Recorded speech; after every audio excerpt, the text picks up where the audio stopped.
It was a Wednesday night, the kind of night when everything feels off. I remember it like it was yesterday. I was working at a small 24-hour convenience store just off the highway in a town that felt like it should have been abandoned a long time ago. I took the night shift regularly, midnight to 8 a.m. The pay was decent, and to be honest, it was one of the few jobs I could find that didn't require a lot of human interaction. I had my routine: clean the store, stock the shelves, and wait for the occasional trucker or late-night wanderer to stop by. But that night, it felt different. From the moment I clocked in, I couldn't shake the feeling that I was being watched. There was no reason for it. Nothing had changed since the night before, and yet, there was this weight in the air. Maybe it was just the exhaustion. Maybe it was the flickering fluorescent lights that made everything seem a little off. Either way, I shoved it down and tried to focus on the tasks at hand. Around 1 a.m., the first strange thing happened. I was behind the counter, scrolling through my phone when the doorbell rang. I looked up, expecting a trucker, maybe a lost soul just passing through. But there was nothing. The door swung open, but no one walked in. I froze. The bell had rung, clear as day. I heard it, and the door had definitely moved. I stepped out from behind the counter and looked around. Nothing. I walked to the door and peeked outside. The parking lot was empty, the lights from the highway distant and muted by the mist rolling in. No cars, no people, nothing. I locked the door again, chalking it up to a gust of wind, but the unsettling feeling stayed. I tried to shake it off and went back to my phone. About an hour later, I heard it again. The bell, this time louder, more distinct. I didn't move immediately. I was hoping it was just a bug or a glitch in the system, but the bell kept ringing. It was driving me nuts. So, I grabbed the flashlight under the counter and walked to the door again. I swear to God, I don't know why I kept checking. It's like some sick part of me knew I was about to find something I didn't want to see. And then I saw it. The door was wide open again. And there, standing in the doorway, was a figure. It wasn't a man. It wasn't a woman. It wasn't anything human, really. It was tall, impossibly tall, with unnaturally long limbs. The only thing I could make out clearly was the shape of a face. A face that looked like it was carved out of marble. Smooth, white, with no eyes, no nose, no mouth. Just flat. I was frozen. I couldn't breathe, couldn't move. It stood there, watching me, for what felt like hours, but in reality was probably only a few seconds. Then, without a sound, it stepped back into the darkness. The door swung shut. I was alone again. I didn't know what to think. I didn't know if I just imagined it, but everything in my body told me it was real. I locked the door, triple-checked the security cameras, and sat down at the counter, shaking. That's when the radio started. I hadn't touched it all night, but suddenly, there was a voice coming through the static, low and distorted, like it was fighting to get through. "You're next," it said. I grabbed the radio, turned the dial to a different station, but the voice followed. It was the same whispering words over and over. "You're next." I felt a chill crawl up my spine. I didn't know what to do. I didn't know what was happening. So I just sat there, wide-eyed, holding the radio in my hands, listening as it crackled and repeated those words, again and again. I glanced at the clock. It was 3 a.m. now. I still had hours to go before my shift ended. The air in the store felt thick, like the walls were closing in. Every little sound, every creak and groan of the building sounded louder, sharper. And then, through the buzzing of the radio, I heard something else, something far more unsettling. A tapping. It was coming from the back of the store, the aisle where the refrigerated goods were. It wasn't the normal sounds of the freezer kicking on and off. No, this was deliberate. Something or someone was tapping on the shelves. I grabbed the baseball bat behind the counter, more out of instinct than anything else, and made my way to the back. The closer I got, the more intense the tapping became. It was as if whatever was making the sound was trying to get my attention. When I reached the aisle, I stopped dead in my tracks. There, sitting on the floor, was a doll. It was small, porcelain, with cracked features and empty, hollow eyes. It was staring directly at me, and it was moving, tapping its tiny wooden fingers on the floor. I know what you're thinking. It's just a doll. But trust me, in that moment I swear it was alive. I didn't touch it. I didn't even want to go near it. But somehow I couldn't look away either. That's when the lights started to flicker again. The store felt like it was being pulled into some other dimension, and the only thing keeping me here was the overwhelming fear that if I left, something would follow me. But then, I heard the voice again. "You're next," it whispered. This time, I didn't hesitate. I grabbed the doll, threw it into the back storage room, and slammed the door shut. As I did, I thought I heard a soft giggle, a child's laugh, but there was no child in sight. I backed away, my hands still shaking, my heart hammering in my chest. But then I heard something that made my blood run cold. The front doorbell. Again. This time I didn't check. I already knew it was coming for me, and that was just the beginning. The real nightmare hadn't even started yet. By the time I finally dared to move again, the store felt different, heavier, almost suffocating. It was as though the very air had thickened with something that shouldn't be there. The constant flickering of the lights above only made it worse. One moment, the place was bathed in harsh fluorescent light. The next, the shadows stretched across the floor like black fingers, creeping toward me. I didn't even know what I was doing anymore. I wasn't sure whether I was still waiting for the next customer to come in, or if I was just trying to keep myself busy to avoid losing my mind. I walked back behind the counter, hands still shaking, and tried to focus on anything other than the feeling of being watched. That's when I heard it. A voice. This one was different than the static whispers. It wasn't just a disembodied, distant noise. This was a real voice. A soft, guttural voice. Like someone was speaking from behind the walls, muffled but clear. "Come out," it said. "You know what you need to do." I froze. I knew it wasn't a customer. There hadn't been anyone in the store for over an hour. I slowly turned toward the aisles, half expecting to see something standing there. But there was nothing. The shelves were empty, save for the dull glow of the overhead lights casting long, stretching shadows on the floor. But then I saw it. Just at the end of the candy aisle, standing in the darkness, was a figure. I couldn't make out much of it at first. It was too dark, too far away, but it was definitely there. Tall, so tall it seemed to tower over the shelves. Its shape was vague at first, shifting with the shadows, but I could see something moving in the dark. Slowly, deliberately. Then it stepped forward and I could make out its face, or rather, the lack of one. It had the same featureless, blank expression as the thing I saw earlier. That white, smooth, lifeless face with no eyes, no mouth, just a blank canvas of skin. It wasn't human, that much was clear. But it was alive and it was watching me. I didn't know what it wanted, but I couldn't just stand there. My legs were like lead, but I forced myself to move. I backed up toward the counter, grabbing the baseball bat again, my heart pounding so hard I could hear it in my ears. "Get out," I muttered under my breath, more to myself than to whatever was in the store with me. But it didn't move. It didn't flinch. It didn't even acknowledge me. It just stood there, waiting. I don't know how long I stared at it, but eventually, the creature took one slow, deliberate step forward. And then another. I swear, every time it moved, the lights flickered and dimmed, like it was draining the energy from the store. I was about to scream when I heard something else. A sound behind me, a rustle. I turned around. There, at the end of the refrigerated aisle, was another figure.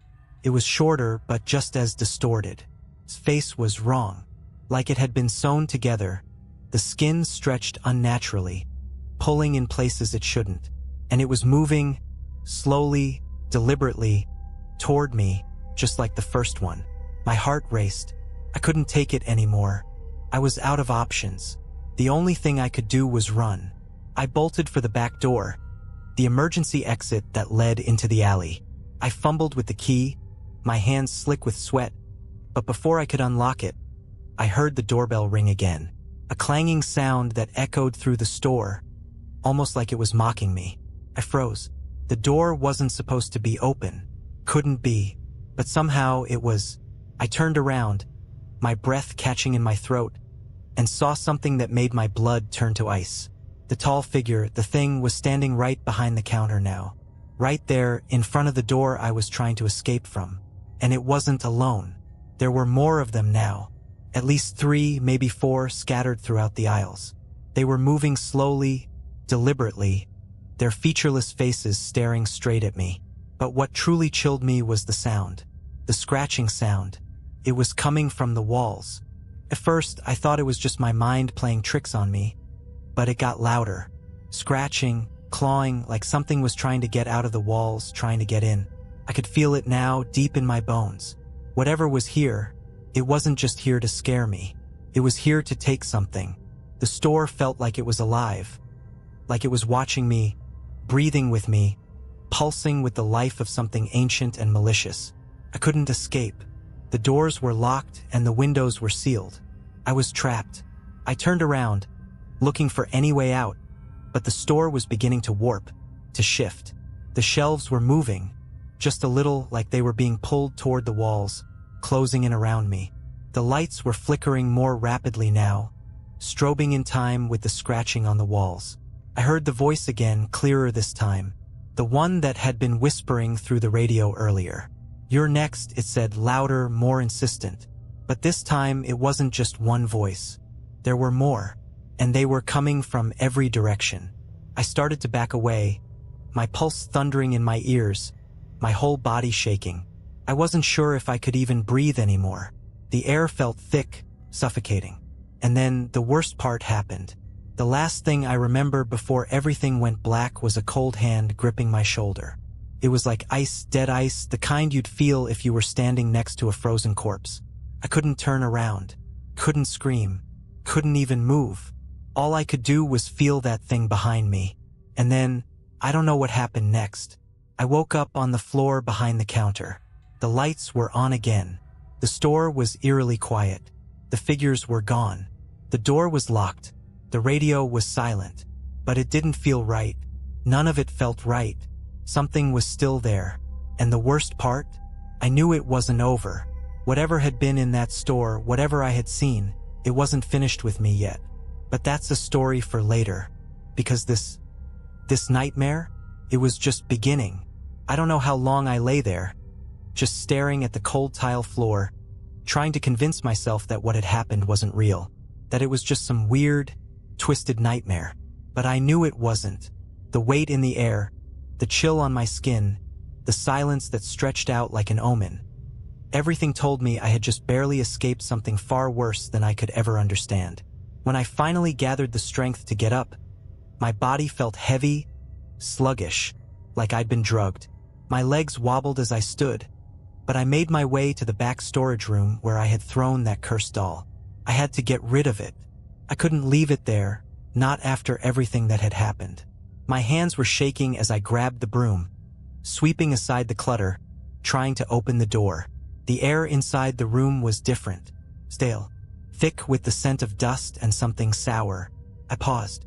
I didn't want to open it. Part of me, the smart part, was telling me to leave it, to walk out of the store and never look back. But I couldn't.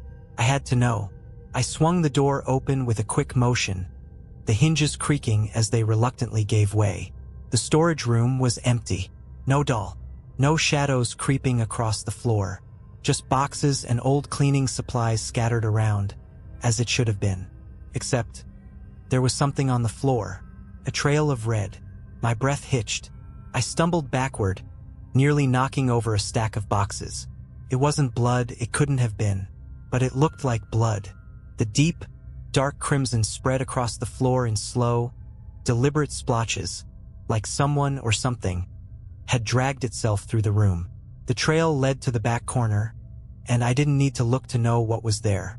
The doll. It was sitting there, right in the corner, its cracked porcelain face staring straight at me. Its small, empty eyes were now filled with something that looked suspiciously like tears. Not tears of any kind of human emotion, but something far worse. Something dark, like the doll was mourning. The price for disturbing it. I backed away, stumbling toward the door, but then I heard the same voice again. Only this time it was clear, sharp, like a blade cutting through the air. "You shouldn't have done that," it said. I turned, but there was nothing. Not even the doll. It had disappeared. My head was spinning now. This wasn't a joke anymore. Whatever it was, it had been waiting for me to make a mistake, to reach too far into something that should have been left alone. The store was silent, too silent. I felt something wrong again, something crawling at the edges of my consciousness, whispering that this was far from over, that whatever I had brought into the world was still lurking, still waiting for me to mess up again. And I was about to. The doorbell rang. The real doorbell this time, the one that I knew for sure wasn't malfunctioning. I froze. I had to check. I couldn't just leave it like this. I couldn't let them think they had one. I grabbed the bat again. I could feel my heart pounding in my throat, my head buzzing, but I couldn't back down. I was trapped in this nightmare, and I knew I had to face it, or it would follow me for the rest of my life. The bell rang again, louder this time, impatient, almost angry. I didn't wait another second. I forced myself to walk toward the front of the store, each step like a drumbeat in my chest.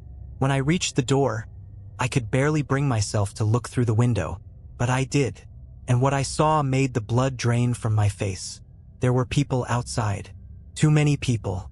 At least a dozen, maybe more. They were all standing in front of the store, staring. But they weren't ordinary people. They had faces, yes, but their eyes, they were all wrong. Empty. Hollow. Like they had been scooped out, like someone had erased every trace of humanity. They were dressed in normal clothes, jeans, jackets, hats, but their movements were stiff, mechanical. And then I saw something that made my stomach drop. They weren't alone. Behind them, in the shadowy alley, there were others. I couldn't make them out at first, but the longer I looked, the clearer it became. There were more figures standing, waiting, and I could see now they didn't have faces either. I turned and backed away from the door, but it was already too late.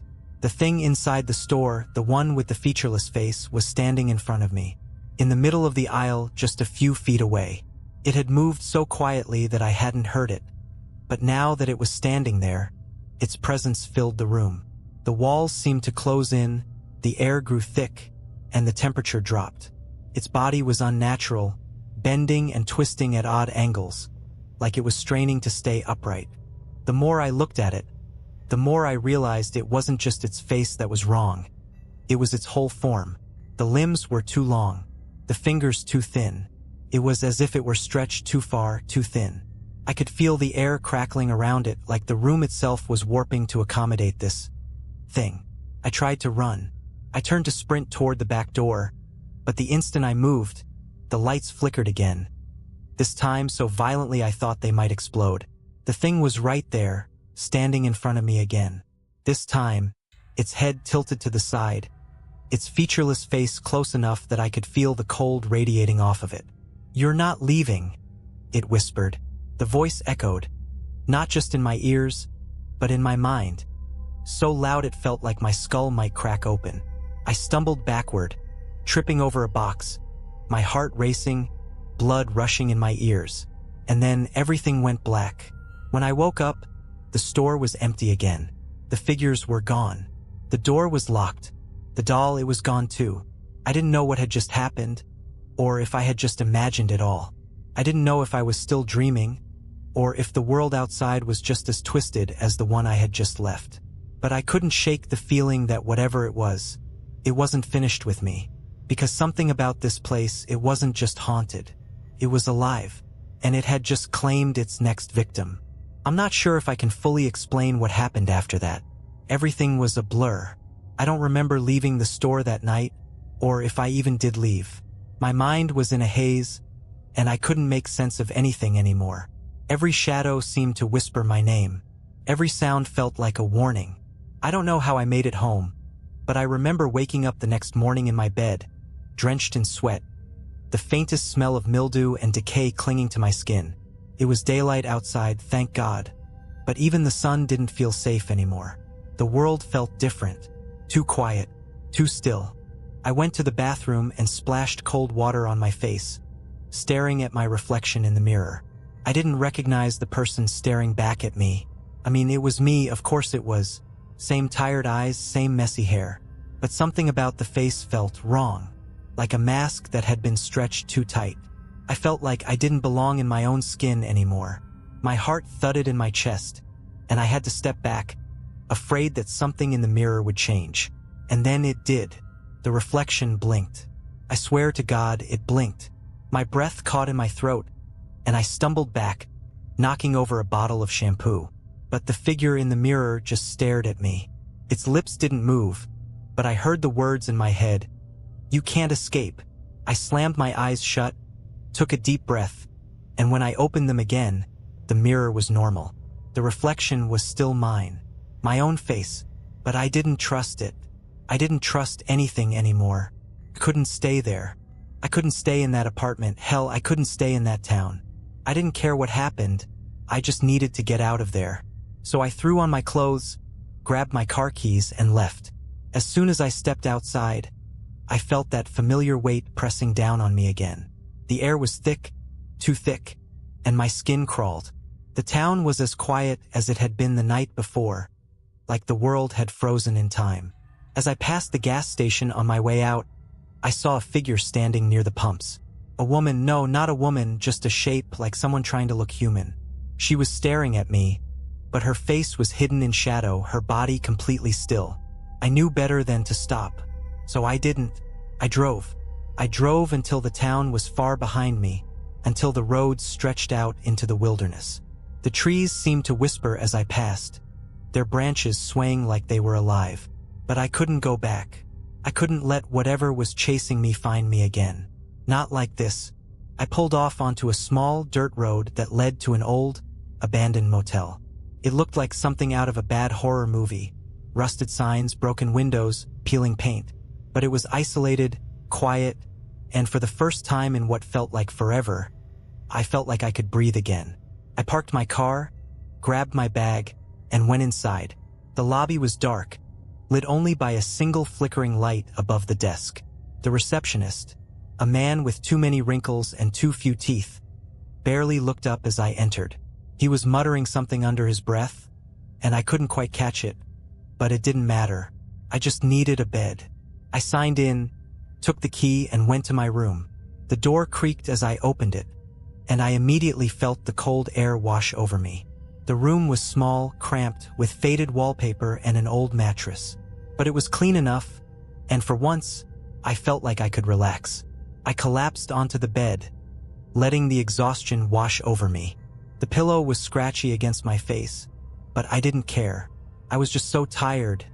Tired of running, tired of everything. I closed my eyes, and for the first time in what felt like forever, I finally fell into a deep sleep. But it didn't last. I woke up to the sound of someone whispering my name. At first, I thought it was a dream, but when I opened my eyes, the room was just as dark as before.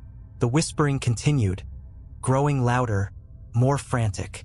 My heart pounded in my chest, and I sat up, trying to make sense of what was happening. The room was empty. There was no one there, but the whispering was unmistakable. It was coming from inside the room. I couldn't ignore it anymore. I had to look. I stood up, my legs still shaky from the night before. The floor creaked beneath my feet as I walked to the mirror above the sink. And there, staring back at me, was the thing with the featureless face. It was standing behind me. I didn't move, couldn't.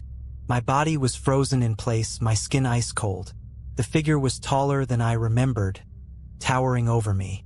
I could see the strange, unnatural angles of its body, the elongated arms, the way its limbs twisted as if they weren't meant to bend that way.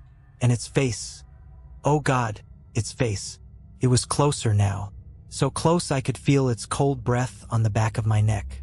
"You're not leaving," it whispered again, its voice too loud, too real. It didn't just echo in my ears. It echoed in my mind, rattling my thoughts. I spun around, expecting to face it head on, but there was nothing there. The room was empty. The mirror was just a mirror, but I could still hear it. The whispering, louder now, a chorus of voices, all different, all overlapping, but one voice stood out.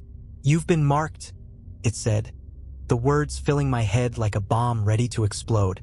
"You belong to us now." I backed away, my hands shaking, my heart in my throat. I didn't know how it had followed me.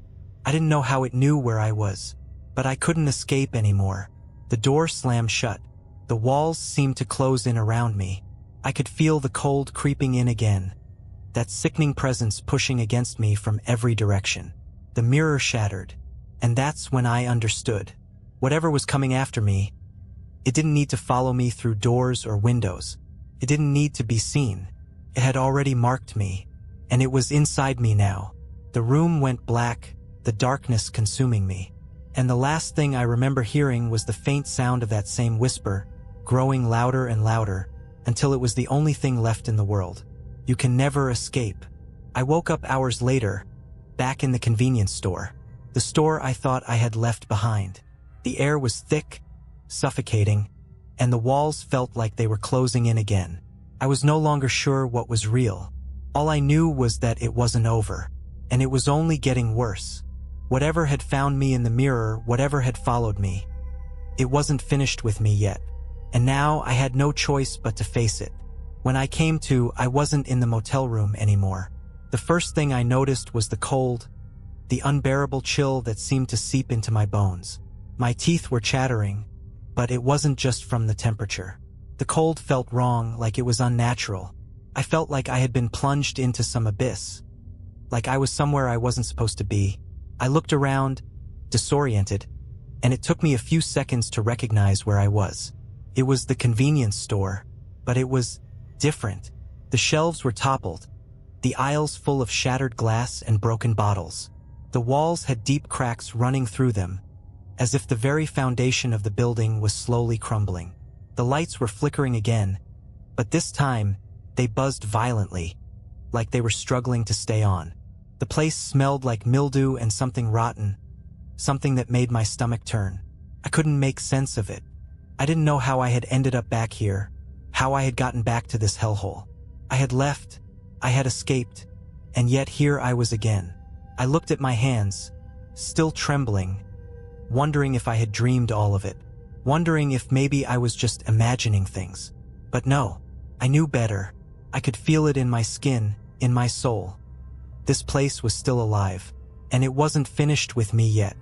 As I stood there, struggling to make sense of it all, I heard something, a sound, footsteps. They were slow, deliberate, echoing through the darkened aisles. I froze, my heart slamming against my ribcage, the hairs on the back of my neck standing up straight. I tried to tell myself it was just my imagination. It had to be. There was no one here, right? The store was empty, but the sound kept coming closer, growing louder, the footsteps heavier. Someone or something was in the store with me. I looked toward the source of the noise. It was coming from the back of the store, near the aisles where the freezers were. I couldn't see anyone, but I could feel the presence. It was there, hidden in the shadows, watching me. I moved toward the counter, my pulse thundering in my ears.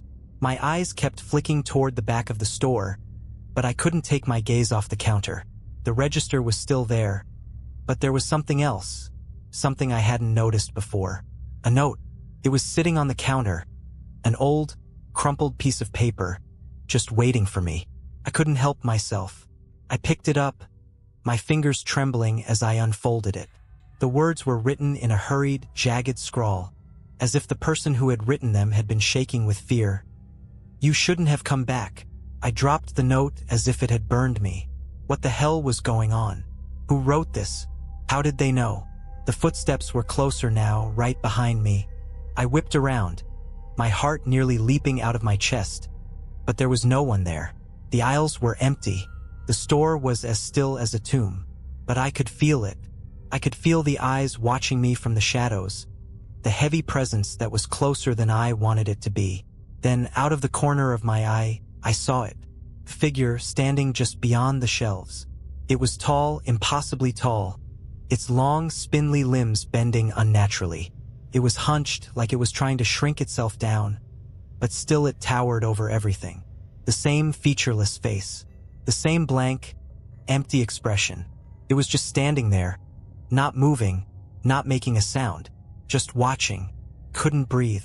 I wanted to run, to scream, but my body refused to obey.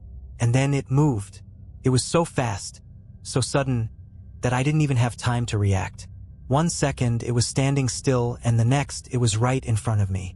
Its long fingers, too long, too thin, reached for me, and in that moment I understood. I understood what it was. It wasn't just here to scare me. It wasn't just haunting this place. It was feeding on my fear, on my dread, on the fact that I couldn't escape. I felt its cold, clammy fingers wrap around my wrist, and in that moment, everything changed. The lights above flickered violently, and the walls seemed to bend inward, pressing on me from every side. I could hear the air move, the sound of something breathing, something large and ancient, coming from all directions. It was inside my head, its voice scraping against my mind like sandpaper. "You're ours now," it whispered. "You can never leave." The words felt like they were tearing through my skull. The creature's grip tightened, pulling me closer, but it wasn't just physical. It was like it was pulling me into the shadows with it, into the darkness that had consumed the store. I felt the world around me warp, stretch, twist, and then I saw it. A door. Not the front door, not the back exit, but a door in the far corner of the store, half hidden behind boxes and crates. The moment I saw it, I knew what it was. It was the only way out. I wrenched myself free from the creature's grip, ignoring the sharp pain that shot up my arm. I ran for the door, my breath coming in ragged gasps. I could feel the thing behind me, hear it moving, feel it coming for me. But I didn't stop, couldn't stop. I reached the door. I didn't know if it would open, but I yanked on the handle with all the strength I had left. To my surprise, it gave. The door swung open, and a blinding light poured through. A light I hadn't seen in what felt like forever. I stepped through, into the light, not knowing where it led, only knowing that it had to be better than the darkness behind me. But as the door slammed shut behind me, I heard something. A laugh. A deep, hollow laugh that echoed from the depths of the store. It wasn't just one voice. It was a chorus, all of them laughing, all of them waiting. And that's when I realized the truth. I hadn't escaped. I had only traded one nightmare for another. Because the thing inside that store, the one with the empty face, it wasn't just a ghost. It wasn't just a thing. It was the store itself. And it was alive. And no matter where I went, it would always be following me. Because once you've been marked, you never leave. I don't know how long I wandered after I left that place. I wasn't sure where I was, or even who I was anymore. My mind was unraveling, each thread of thought slipping through my fingers like sand. The feeling of being watched, no, hunted, was constant, gnawing at the edges of my mind. It didn't matter where I went. It didn't matter if I ran or hid. That thing, that store, it was always there, waiting, watching. At night, it came to me in my dreams. Not just the faceless creatures, but the store itself. The shelves, the broken glass, the humming lights. It was alive. The store was the thing, and it had always been the thing. All I had ever done was walk into its trap. And then I started to see it. In places I couldn't explain. I saw it in reflections. In windows of passing cars. In mirrors always just behind me. The face, that face, the empty white face, was always there. Watching. It was everywhere. But the worst part was that it was inside me. Every time I closed my eyes, I felt it. I felt the store calling me, pulling at me from the inside. I could hear the whispers now, louder than before. "You belong to us. We're waiting." The worst part was that I couldn't tell anyone. I couldn't make them understand. I went to the police. I tried to explain, but they just thought I was crazy. They didn't see it. They didn't see the way the world shifted, the way the store warped into something else entirely when I wasn't looking. The police thought I was a runaway, a lost soul desperate for attention. They never understood that it wasn't just me. It was everyone, and it was coming for all of us. I don't know what drove me back there that night. Maybe it was the fact that I couldn't run anymore, or maybe I had just accepted that I was already doomed. But I found myself standing in front of the convenience store again, staring at the cracked windows, the flickering sign. The air was thick, humid, almost suffocating. The store was calling me, the door beckoning me like a mouth ready to swallow me whole. And I went inside. I knew what I had to do. The only way out of this nightmare was to end it. I didn't know if I could survive, but I had to try. I wasn't going to let it claim anyone else. The moment I stepped through the door, I felt it. The weight, the cold. It was all back. The walls were even more cracked than before, and the shelves were filled with strange, unfamiliar items. The air was thick with dust and mildew, the smell of decay more pungent than I had ever experienced. And there, at the far end of the store, was the thing, the creature with the blank, featureless face. It was waiting for me. "You've come back," it whispered, its voice so deep I felt it in my chest. "You've always been ours." I knew this was it, the final confrontation. I wasn't going to be its victim anymore. I wasn't going to let it consume me like it had consumed everyone else. But I was scared, so scared. I walked forward, my legs trembling beneath me, and I heard it, the voice, filling my head, pushing me to run, to hide, to leave. But I ignored it, couldn't run. Not anymore. I stopped right in front of the counter. Behind it, the cashier's register was covered in a thick layer of dust, and the flickering light above cast strange shadows across the room. The thing was standing there, its limbs twisted and long, its blank face staring into mine, knowing. It reached out for me and I couldn't move. But then, just as its fingers brushed against my skin, I did something I didn't think I had the strength to do. I screamed. I screamed at the top of my lungs, pushing every ounce of terror and pain I had into that one primal sound. I wasn't screaming for help. I was screaming for freedom, for release, for an end to the thing that had stalked me, haunted me, broken me. And I felt it. The moment the scream left my body, something cracked, something snapped. The thing wavered. For the first time, it seemed to falter. The lights above flickered wildly, buzzing like a swarm of